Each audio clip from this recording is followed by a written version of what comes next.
We have with us Dr. Olumide Ajayeoba and Dr. Michael Ney, who are both gastroenterologists for Riverside Medical Group. Gastroenterology is the branch of medicine that focuses on the digestive system, which includes the colon. Dr. Olu earned his medical degree from the University of Lagos in Nigeria and a physician executive master of business administration degree from the University of Tennessee. He completed an internal medicine residency and a gastroenterology fellowship with Columbia University College of Physicians and Surgeons at Harlem Hospital in New York. He went on to complete an advanced endoscopy fellowship with Geisinger Medical Center in Pennsylvania. Dr. Olu is board certified by the American Board of Internal Medicine with subspecialty certification in gastroenterology. He is a fellow of the American College of Physicians and a member of the American Gastroenterological Association. Dr. Ney earned his medical degree from the University of Alberta in Canada, remaining there to complete his internal medicine residency. He completed a gastroenterology fellowship at the University of Calgary, followed by an advanced fellowship in hepatology at the renowned King's College Hospital in London. Dr. Ney is board certified in internal medicine and gastroenterology by the Royal College of Physicians of Canada, equivalent to certifications issued by the American Board of Internal Medicine. With numerous medical journal publications, Dr. Ney's research interests have centered on liver cirrhosis and its complications, nutrition and exercise in liver disease, non-invasive markers of liver disease, and frailty in liver disease. I present to you Drs. Olu and Dr. Ney. Thank you very much for thank you, Dr. Mason, for the introduction. It's an honor joining you guys this morning and talking about how colorectal cancer impacts the African American community and how to increase awareness with regards to screening. Next slide.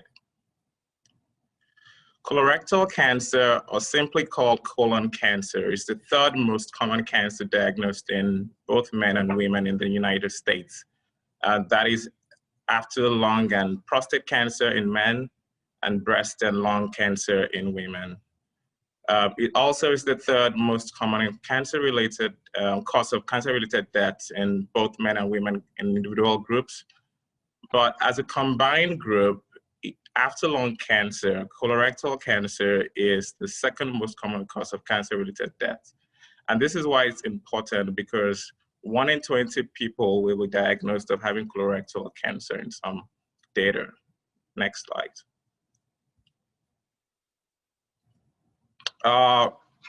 In 2020 alone, it is expected that about 53,000 deaths will occur from colon cancer. And this is data prior to the COVID-19 pandemic.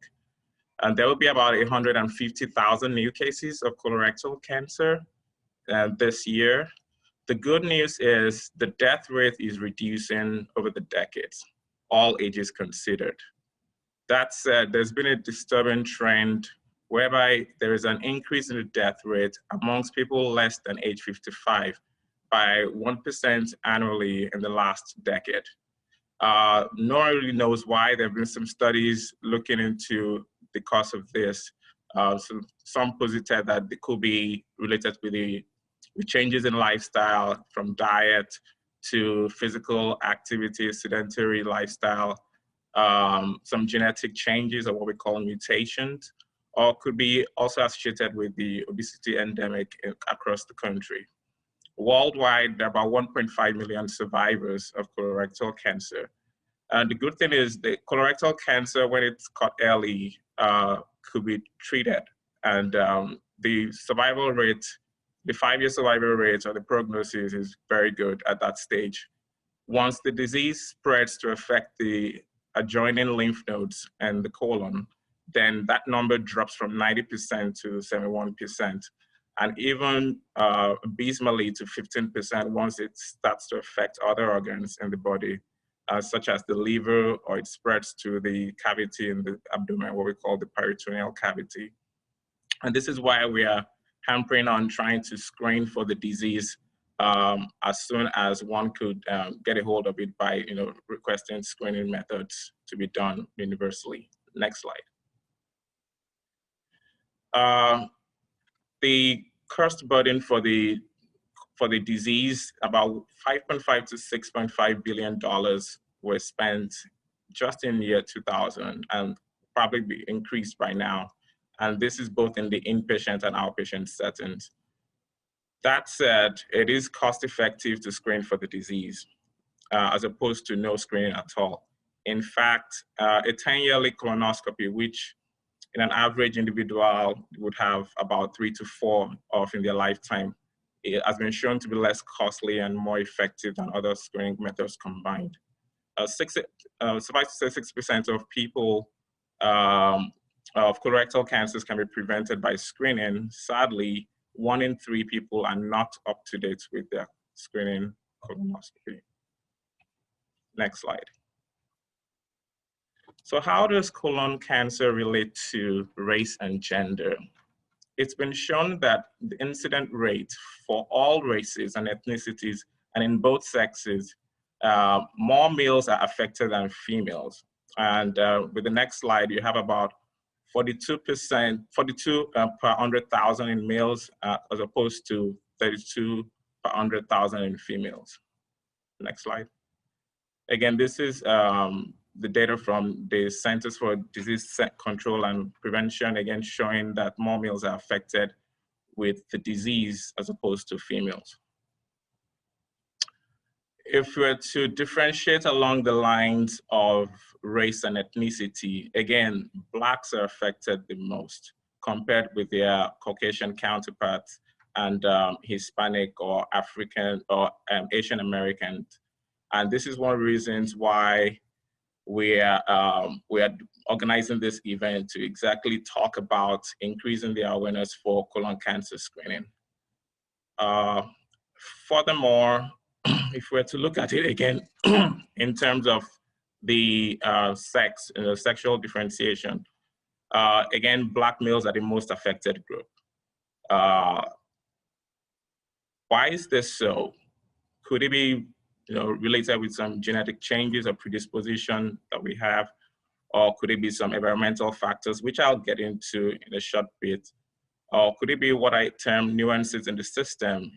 Dr. Aroya talked about access to care, racial disparities in healthcare delivery, obstacles when it comes to insurance, getting insurance, or could it be deeply held personal or cultural beliefs and attitudes we have towards colorectal cancer screening? There's also some theories about reduced awareness and health literacy and variations in the medical societal guidelines leading to different cutoffs for the index screening colonoscopies. Next slide. The data in Virginia also mirrors that seen across the nation. Again, Black males being the most affected group. Next slide. Here is a map of Virginia showing a county by county distribution of the incidence of colorectal cancer. And we see here that the deeper blue counties spreading all the way from the Appalachian Valley regions, as well as the West Central South Side area and the Eastern Shore area seem to have the highest incidence. Here in Hampton Roads community, it's somewhere in the middle. And then the lowest county, the county with the lowest incidence, somewhere in Northern Virginia, which is pretty much what we're trying to say. So again, it begs for us to take a closer look as to what are the factors that are affecting the incident rates of colorectal cancer in Virginia alone, and how to tackle with some of the challenges that we face with health disparities. Next slide. So what are the risk factors for colorectal cancer? The first, and pretty much the most important, will be age. Once you're above the age of 40 to 50, there's an increased risk of having colorectal cancer. Recent data from the SEER database shows that there's been a decrease in incidence above those greater than age 50, largely due to recommended screening tests at that age. Usually most insurance will reimburse at that age. From the data from the American Cancer Society between 2011 and 16 shows that for ages 65 and older, there's been a 3% per year drop in the incidence. However, just like I said earlier, there's been a disturbing trend whereby there's an increase in the incidence in those less than 50. In fact, from the same data from the American Cancer Society, from age 50 to 64, there's been a 1% year rise, while those less than 50, you have about 2.2% per year rise. This highlights some of the arguments to appropriately drop the cutoff age for screening in order to catch some of these young onset of cancers. Another risk factor is genetics. If you have a family history of colon cancer, it's imperative that you talk with your primary care physician because you might have a predilection to develop colon cancer. It's been shown that about 25% of people with colorectal cancer have a positive family history of it. Some of the hereditary conditions I put on the slide even further would predispose you to having colorectal cancer and might require that you get screened at a much younger age. Disease conditions like inflammatory bowel disease, Crohn's disease, a history of previous abdominopelvic radiation, say for instance for a childhood malignancy or prostate cancer, that could also increase your risk of developing colon cancer. Obesity, just like we talked about, alcohol, smoking, a diet high in red meat consumption, those are also risk factors that have been shown by studies to be associated with colon cancer. Next slide. We talk about polyps. Exactly what are they? They are tissue outgrowths from the line of the colon. They appear as bumps or clumps on colonoscopy.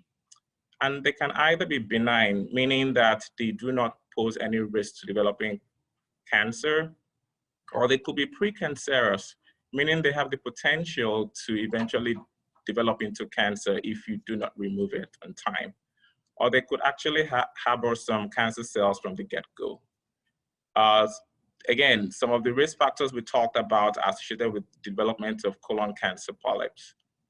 Now, depending on the size and the multiplicity, as well as the pathology of the polyps removed, that will determine the next time one will get a screening colonoscopy. Next slide. What are the symptoms and signs associated with colon cancer? For many people, and this is sadly true, they would end up not knowing that they have colon cancer. It is asymptomatic. They go and present to their primary care physician, they're above the age of 50, the primary physician, care physician will refer them for a colonoscopy, and voila, you get to see that they have a colon mass during colonoscopy.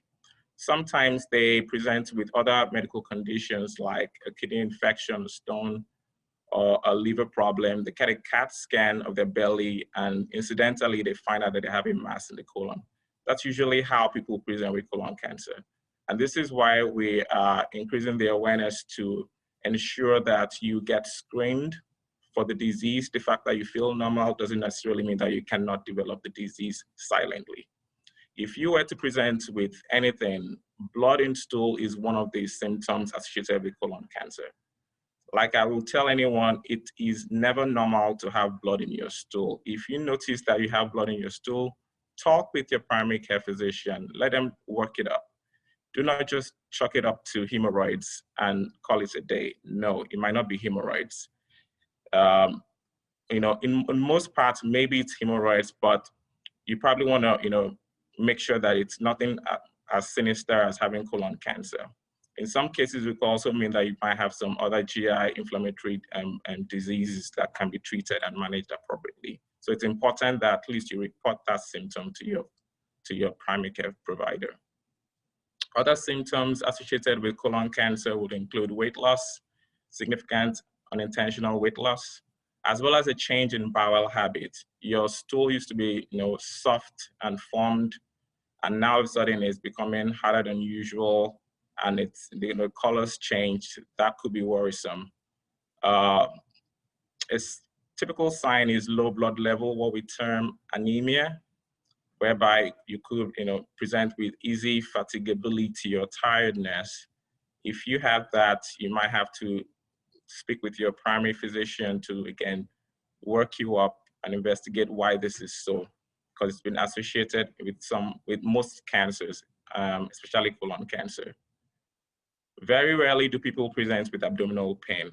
So the fact that you don't have abdominal pain doesn't necessarily mean that you can't have colon cancer. And it's usually in the later stages whereby the colon is, obstructed from the cancer before people start to present with that. With that said, I will turn over this presentation to my colleague and friend, Dr. Ney, who's going to talk about the screening methods that are available for colorectal cancer. Thank you.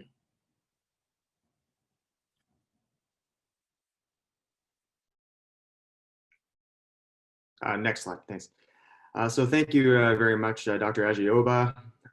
Thank you very much to the 100 Black Men group for inviting me to speak today at this vitally important event. I also wanted to say that Dr. Ajayeoba and I did not plan to match our outfits. It's just a fun coincidence. So let's get started with my portion of the talk. So screening, that's what this whole day is really about, is getting screened for colon cancer. So what methods are available? So the stool studies that are available, so basically submitting poop or a portion of poop, are the fecal occult blood test, the FIT test, and the stool DNA test, also known as Cologuard. We'll go into those in a bit more detail on the coming slides. There is a CT colonoscopy or CT colonography, which involves going into a CT scanner to do screening. There's colonoscopy, which of course we'll talk about in more detail today. And as it stands now, there's no blood test that is FDA approved or recommended for colon cancer screening in the USA at this point, although there are some things in the works. Please. So the kind of oldest stool test that is available for cancer screening is called the fecal occult blood test. So this, again, basically involves having a bowel movement and taking a small sample of that bowel movement and smearing it on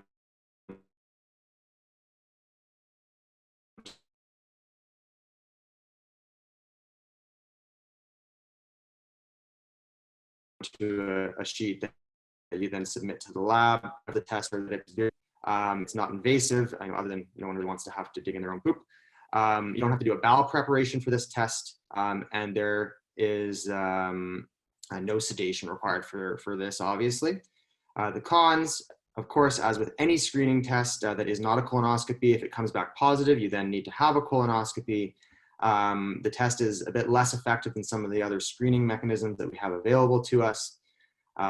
You have a bunch of dietary restrictions and medication restrictions leading up to taking the test, so it's often done incorrectly. As I mentioned, 3 stool samples are required, which is a bit annoying, and you have to actually do it every year, so it's an annual commitment. Next slide, please. So then there's the FIT test, which every participant of the session today will have the opportunity to have for free from Riverside. This is an excellent screening test that is quite cost effective, not very costly, non-invasive, does not require a bowel prep, does not require any sedation, has a higher detection rate than the fecal occult blood test, and does not require any dietary or medication restrictions. And you just only have to submit 1 sample for this test. It's, again, a poop test. Again, as I said previously, if it's positive, that means you have to have a colonoscopy. So that's something that you need to be aware of. It's not as good at detecting colon cancer or a polyp as if you had a colonoscopy, but it's a very good test as it is. It's also an annual commitment. Next slide, please. So then there's the new kid on the block, which is Cologuard, or the fecal DNA test.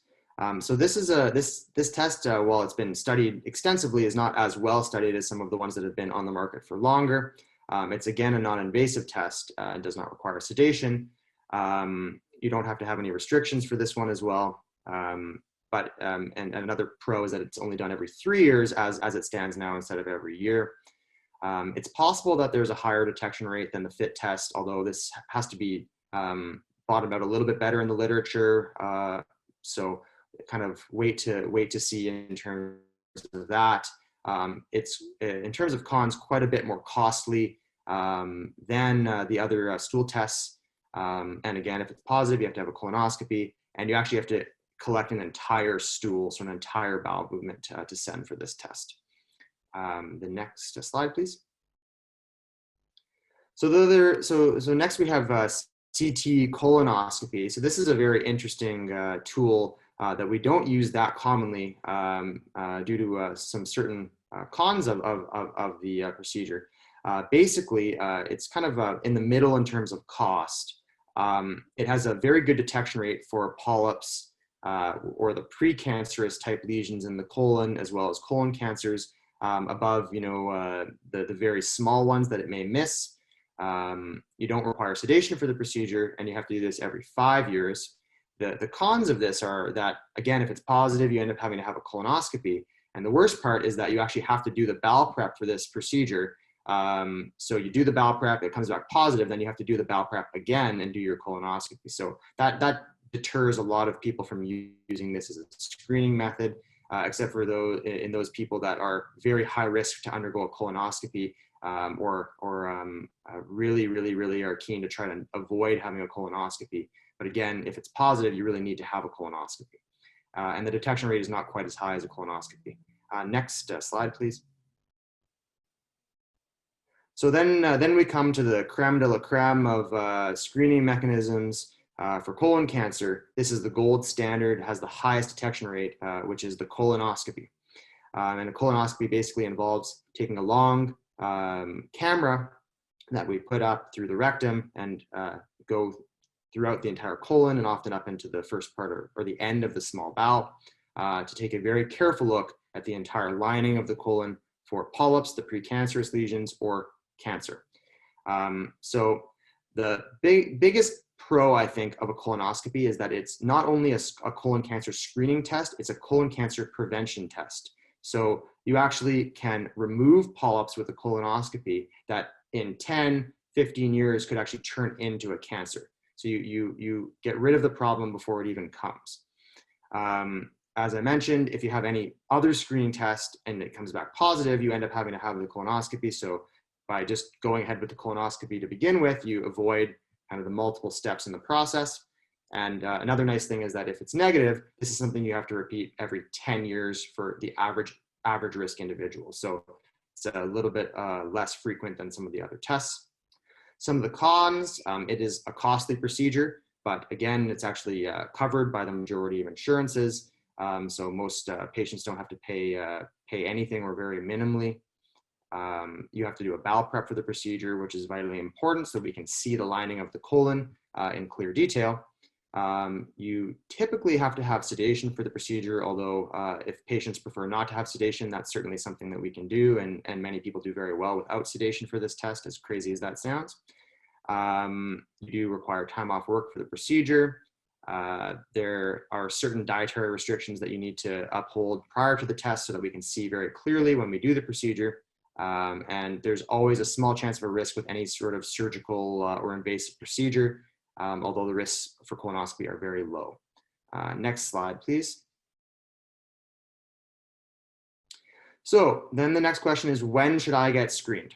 So this talk today is geared towards African Americans. So if you are an African American, you should begin getting screened at age 45, which is a new recommendation over the past few years, as opposed to the age that had been present for quite a long time, which was the age of 50, which is recommended for all other ethnicities at this time in the US. Usually we stop screening at around the age of 75. This can be earlier if the life expectancy of an individual is not very long, and it can be extended potentially in someone who's very healthy at the age of 75.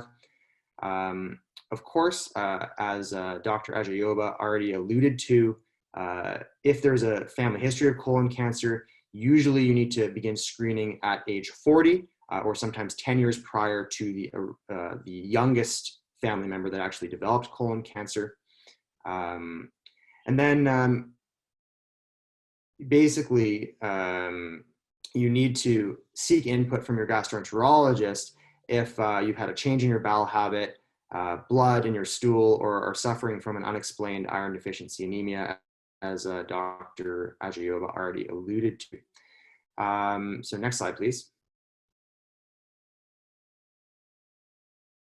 So the next question from Wen is how. So it's very simple.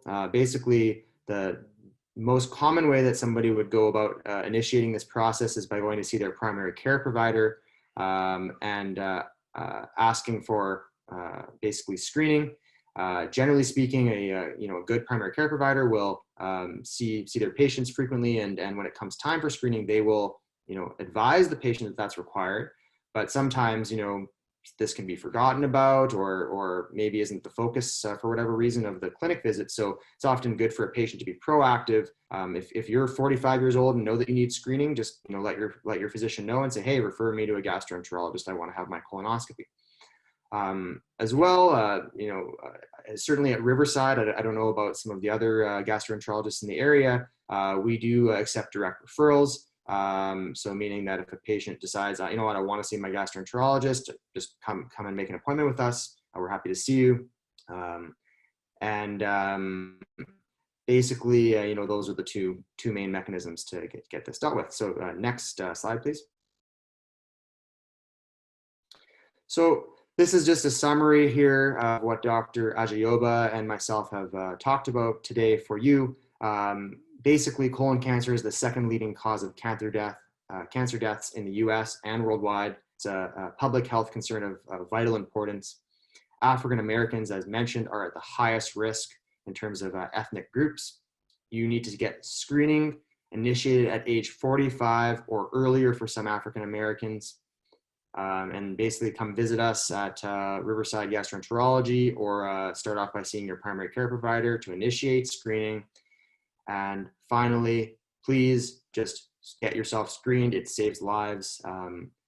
Whether it's a poop test, a colonoscopy, whatever it is, just get screened. Tell your friends, tell your family. It's very, very important. And next slide. So this is just any questions for myself and Dr. Ajayeoba. Thank you very much. Thank you for a very informative presentation. We do have just a few questions for you. Number one, for clarification, someone asked if red meat and alcohol consumption increase the risk of getting colon cancer. So I'll maybe Dr. Ajayeoba and I can alternate answering the question. So I'll start off. So red meat and preserved type meats, so processed meats like lunch meats, have been shown to increase the risk of colon cancer.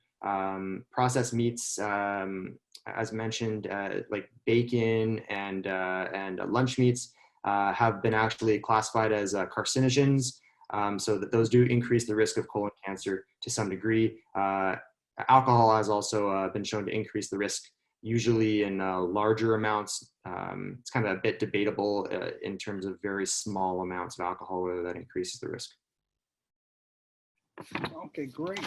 And let's see here, the next question. We have a Black female who has been diagnosed with stage 4 colon cancer at age 35. What can be done to lower the age risk for getting tested? Thank you very much. I'd reply to that. Currently, there's some patient and advocacy groups that are working together with the legislators to see how best this particular issue, whereby the cutoff age, which is mostly 50, according to most societal guidelines, can be dropped further to 45. Now, the American Cancer Society recommends that screening colonoscopy should start, especially with African Americans, at the age of 45.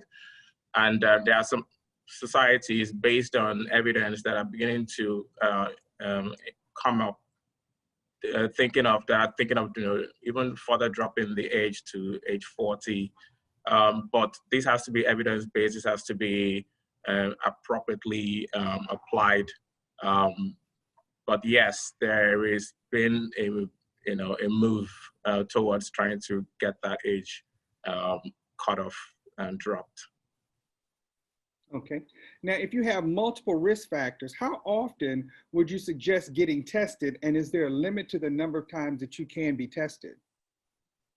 Yeah, so there's no limit to the amount of times that you can be tested. I mean, I wouldn't recommend coming back every week, but it all depends on basically the situation that the patient is in. So usually the most frequently that we would do the procedure would be every 6 months in someone that had a very high risk polyp that we removed. In some individuals, we have to do it every year due to cancer syndromes that they have in themselves or their family. More commonly for patients, depending on the number of polyps and the size of the polyps that we remove, the recommendation would be between 3 and 5 years if polyps have been removed, sometimes up to 7 years. And then again, if the colonoscopy is normal, we go out to every 10 years, generally speaking. But your gastroenterologist should let you know, at the end of the procedure, after finding out what's been present, exactly when you need to have your next procedure. Okay. Now, are there many risks involved with some of the home-based tests that you mentioned with, getting false positives or false negatives? Yes. You have to work in collaboration with your primary provider to be able to interpret some of the results. The fact that it turns out positive may mean that you might have a colon polyp or something, blood in the stool, or it could just be another false negative that is unrelated with colon cancer. And this is why we advise that you just don't interpret that on your own. Get some advice, some professional advice from the experts so that they can look at it in tandem with some of the other complaints or symptoms that you could have presented with to decide what the next step will be in giving you a good care. So yes, there are risks. Okay, thank you. Okay, now how effective, when we look at some of the new technology that's been presented, such as, I guess, the swallowing of some of the cameras that may go through your system, how effective are those types of technologies when it comes to screening for colon cancer? That's a good question. So the issue with a pill camera being used as a screening mechanism for colon cancer, again, you have to actually undergo that whole preparation for the procedure, kind of the same idea as the CT colonography. And then as the camera goes through, if it finds a colon cancer, then you actually need to have the prep again and come in for a colonoscopy. So while the kind of preliminary studies have shown that the camera tests are effective to actually identify colon cancers or polyps, the same problem exists in terms of the cost, the cumbersome nature of the test in terms of actually using it as a routine screening tool. So generally speaking, it's not recommended to be used as a screening test for colon cancer. That may change over time, but I don't think it really will unless a new technology comes to light that maybe doesn't involve a preparation for the test. But of course, if there's poop filled in the colon, it's not going to ever be easy to see what's going on in the colon. So I don't really see how that's going to be happening anytime soon. Okay. Now, Dr. Ney, you mentioned that in the presentation that why you stopped your screening, I guess, at age 75. The question is, why stop screening at age 75? Is it more likely that colon cancer will not develop at that age? Yeah, that's a really good question. So we have to understand why we make that recommendation. We have to understand why we screen. So screening is very different than a diagnostic test. So a diagnostic test is where somebody has a symptom and then we look to try to make a diagnosis based on that symptom. So there's really no age cutoff for a diagnostic test, assuming somebody's healthy enough to do the procedure. A screening test is meant to try to ideally identify the polyps actually before they turn into cancer, which often years. So if a patient is 75 years old, we're doing a colonoscopy to try to help extend their life to the age of 85, let's say. So if a patient was 80 years old, for instance, and was undergoing screening, that would presume that they were in good enough health to live to the age of 90. So that's why often after the age of 75, unfortunately, most Americans, people have developed health conditions that kind of limit their life expectancy at that point. But for certain individuals that are very healthy past the age of 75, they might be a good candidate. And I actually did a screening test in the last month or two for someone who was 82 years old, but he was in perfect health and that was his preference. And certainly we can make those considerations on a case-by-case basis. Great. And you talked about this a little bit earlier, but what's the best diet to prevent colon cancer? So usually we recommend, most gastroenterologists recommend high fiber diet, and it's been shown in some cases to help reduce the risk of developing colon cancer. But then again, you have to understand that colon cancer is an interplay of multiple risk factors. So the fact that you eat a lot of high fiber in your diet doesn't necessarily eliminate the risk of developing colon cancer, as if of course you are already pre-genetically predisposed to developing the disease. But in terms of diet, high fiber diet has been associated with reducing the risk of developing cancer. Okay, and with our clients with low or no insurance, what is the most inexpensive or least expensive way for someone to get a colonoscopy or get a colon screening? I'm going to leave that question to Dr. Olu because I'm a bit newer to the American health system, so I'll let Dr. Olu talk from his experience working here for a bit longer. Thank you. So in terms of the least expensive, so there again, expensive is the operative word here. When we're talking about colon cancer and the burden it has on the population, we know that this is an expensive cancer. And so therefore, just like I said in some of my slides, we talk about the cost effectiveness of screening for colon cancer. Now, when it comes to the non-invasive stool tests that Dr. Ney talked about, those tend to be much cheaper in the short run. And again, based on a case-by-case basis, in the long run, might eventually tally up to what would cost a 10-yearly screening colonoscopy would. So again, it's a relative term,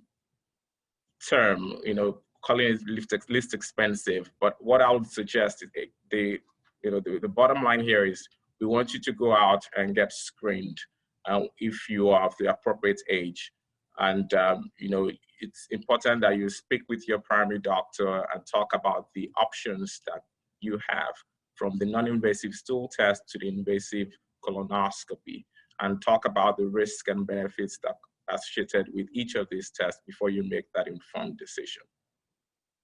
And I'll also add, Riverside does have a system by which individuals that are financially disadvantaged that do require a colonoscopy may be able to receive some assistance or some decrease in the cost of the procedure. Again, as a program that Riverside does run. So while that is by no means a guarantee, it's something that you can consider as well. Okay, thank you. Now, does physical fitness play a role in preventing colon cancer? Yeah, that's an interesting question. So I think overall health is key for prevention of all sorts of types of cancers. So a generally healthy lifestyle, high in fruits and vegetables, low in sugar and that sort of stuff, high in exercise is going to prevent all sorts of diseases. Whether physical exercise specifically decreases the risk of colon cancer. I mean, that's a bit up in the air because it's not an easy thing to study. But I would suggest that just assume that it does, because it helps with so many things in your general health that that's something that you should be striving for. Mm-hmm. And what about HPV? Is there a connection between HPV and colon cancer? Not that I'm aware of right now. Okay. All right. Now, before we wrap up, one of the things I would like to ask each of you to give is a reason for hope in spite of all of the negative statistics that exist centering around colon cancer. Thank you very much. It's been a pleasure really, talking about colon cancer screening, especially amongst the African American community. We all know that we tend to have the highest incident rates of colon cancer. Despite all the statistics that we've presented, in that line, there is hope. In that, we know that 90%, the survival rate for colon cancer, if it's caught early, if we get it as a polyp or you get it as early stage cancer, it is treatable and it's managed very well. As opposed to other kind of cancer like lung cancer, whereby the prognosis is more terrible. So there is hope in that line. And then where again, there are so many people and advocacy groups, as well as institutions that are working in collaboration with insurance company and government to ensure that we have the appropriate screening guidelines in place to be able to catch, especially these young onset colorectal cancer cases, which has been increasing in the last decade, to be able to deal appropriately with these cases and prevent people from dying from the disease. So yeah, in spite of what the news what we are learning from day to day, this is just again just to remind us that we need to talk with our primary doctor. If you have to, if you feel any symptoms, you see blood in your stool, if you have abdominal pain or you're losing weight, maybe you might have something going on that needs to be worked up. Yeah. Thank you very much. I'm gonna give you two quick answers to your question. Number one, events like this today are a reason for hope. The knowledge is power. Spread the word. The more people that get screened, the more colon cancer that's going to be prevented in the U.S. and hopefully in our community here.